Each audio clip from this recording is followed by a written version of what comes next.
आज मॉल गए शॉपिंग करने तो वापसी में बच्चों को शदीद भूख लग चुकी थी, तो बच्चों को मैंने चिप्स और डोनट दिला दिए। लेकिन बच्चों ने तो वो खाने के थोड़ी देर बाद ही नारा लगा दिया कि घर जाके चिकन आलू का सालन हमने नान के साथ खाना है। तो इस टाइम पे मैंने सोचा कि बच्चों ने तो मेरा मसला ही हल कर दिया है कि आज क्या पकाना है, क्योंकि ये तो हम औरतों के रोज का मसला है कि आज क्या पकाया जाए। क्योंकि जो बच्चे खाना चाहते हैं वो हस्बैंड नहीं खाना चाहते, और जो हस्बैंड खाना चाहते हैं वो बच्चे नहीं खाना चाहते। लेकिन आज के सालन पे सबका ही इत्तेफाक हो गया, जिसकी रेसिपी मैं आपसे बाद में शेयर करूंगी। घर जाते हुए नान तो रास्ते से ही ले लिए। बस जी, घर के नीचे गाड़ी लगाई, गाड़ी से सामान निकाला और 4-5 चक्कर तो हमें सामान ऊपर ले जाते ही लग गए। कितनी चीजें तो मॉल जाके याद आती हैं कि ये भी लेना था, वो भी लेना था। और हस्बैंड थोड़ी सी ही शॉपिंग के बाद पता है क्या कहते हैं कि बाकी शॉपिंग तुम्हारे हाथ पकड़ के करनी पड़ेगी। अब भला बताओ, शॉपिंग भी कोई हाथ पकड़ के होती है क्या? और लोग समझते रहे कि हस्बैंड वाइफ में कितना प्यार है। खैर, मेरे हस्बैंड दिल के हैं बहुत अच्छे। परदेश में रहते हुए जब हमसे फर्स्ट टाइम मिलने आए थे तो इतनी सारी शॉपिंग की, इतना खर्चा किया। मैंने कहा इतना ज्यादा खर्चा कर दिया आपने। तो पता है क्या कहते हैं कि एक मर्द अपने बीवी और बच्चों के लिए ही तो कमाता है, और अल्लाह ताला भी ऐसे ही मर्दों को पसंद करता है जो अपने बीवी बच्चों को खुश रखता है। बस जी, घर पर आए, फिर क्या, अबाया उतारा और सीधा किचन में हो गई ड्यूटी शुरू। कोशिश तो यही थी कि स्पीड गोली से भी ज्यादा रहे, लेकिन ऐसा मुमकिन ना हुआ। फटाफट फ्रिज से चिकन निकाला, प्याज काट के फ्राई कर लिए। तब प्याज फ्राई हो रही थी, टमाटर आलू भी काट लिए, मसाला तैयार किया, चिकन डाला, आलू डाला, बस जी मजेदार सा सालन बना लिया। फ्रेंड्स, यहाँ मैं आपको एक बात बताऊं, जब एक औरत किचन में काम करती है ना, तो वो अकेली नहीं होती। उसके साथ ना उसकी सहेलियां भी होती हैं, उसके साथ उसकी यादें होती हैं जिनसे वो बहुत ज्यादा प्यार करती है, उनकी यादें। और उसके साथ उसकी माँ भी होती है, उसके बहन भाई भी होते हैं। बचपन में माँ बाप के साथ लाड प्यार करना, वो बहन भाइयों की गुदगुदियाँ, छोटी छोटी बातों पे लड़ाइयाँ, वो नाराज होना और उनका मनाना, और हमने खेल ही खेल में पता नहीं कब मान जाना, हमें पता ही नहीं चलता था। और हाँ, तितलियां पकड़ना और बारिश होनी तो कश्तियां बनाना, ये सब कुछ याद करना। और बाज दफा तो हंसी आ जानी और बाज दफा तो आंखों में नमी भी आ जाती है। मुझे आज भी याद है जब मैं अपने अब्बू को बहुत ही अच्छी चीज बना के खिलाती थी तो मेरे अब्बू मुझे इनाम के तौर पे कुछ पैसे भी दिया करते थे। जैसे कि चाय और सैंडविच बनाना, तो अब्बू ने बहुत खुश होना। अब ना दुनिया में अम्मी है और ना अब्बू,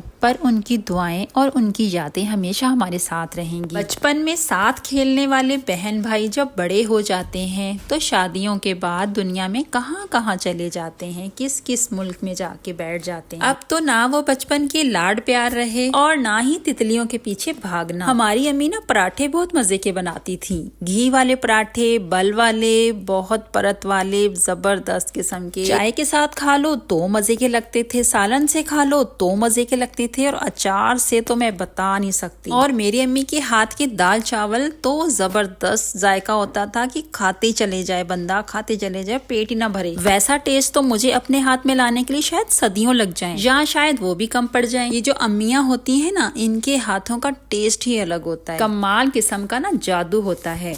यहाँ आप देख सकते हैं कि आलू चिकन का सालन बनके बिल्कुल रेडी हो चुका है। और फिर जब सालन तैयार हो गया ना, जबरदस्त सी खुशबू आने लगी ना, तो बच्चों ने शोर डाल दिया कि मम्मा जल्दी खाना लगा दें, बहुत तेज भूख लगी है।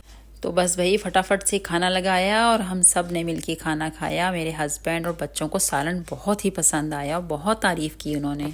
बस खाने में जायका लाने के लिए ना खाना बनाना पड़ता है बहुत ही दिल से, प्यार से, इसीलिए तो खानों में जायके आते हैं। वैसे अपने घर का सुख और चैन तो अलग ही होता है, और अपने घर का सुकून भी बिल्कुल अलग होता है। सारी दुनिया एक तरफ और अपने घर का सुकून एक तरफ। हम कहीं भी चले जाएं, किसी के घर चले जाएं, कोई कितनी ही मेहमान नवाजी करे हमारी दिल से, हम उनके घर रहें या फिर किसी भी महंगे से महंगे होटल में जाके रह लें, लेकिन जो अपने घर का सुकून और चैन होता है ना, वो तो यकीन करें दुनिया में कहीं नहीं मिलता। अपनी आंखों के सामने अपने बच्चों को बड़ा होते देखना, यकीन करें दिल से बार बार यही दुआ निकलती है कि ऐ खुदा इन बच्चों को हमारी आंखों की ठंडक बना दे और इनके पास कभी कोई दुख दर्द ना आए, कभी इनको छू के भी ना गुजरे। बच्चों के लिए बहुत दुआ करनी चाहिए क्योंकि माँ बाप की दुआओं में बहुत असर होता है। मिसेस खान व्लॉग्स चैनल से आज की वीडियो आपको कैसी लगी कमेंट्स करके जरूर बताइएगा। अगर आप मेरी वीडियो फर्स्ट टाइम देख रहे हैं तो चैनल को सब्सक्राइब कर लें। वीडियो पसंद आई हो तो लाइक और शेयर भी कर दें क्योंकि मेरे चैनल पर आपको मिलेंगी चटपटी सी रेसिपी। मुझे और मेरी फैमिली को भी दुआ में याद रखिएगा। अपना बहुत सारा ख्याल रखिएगा। हमेशा हंसते मुस्कुराते रहें। Bye, take care.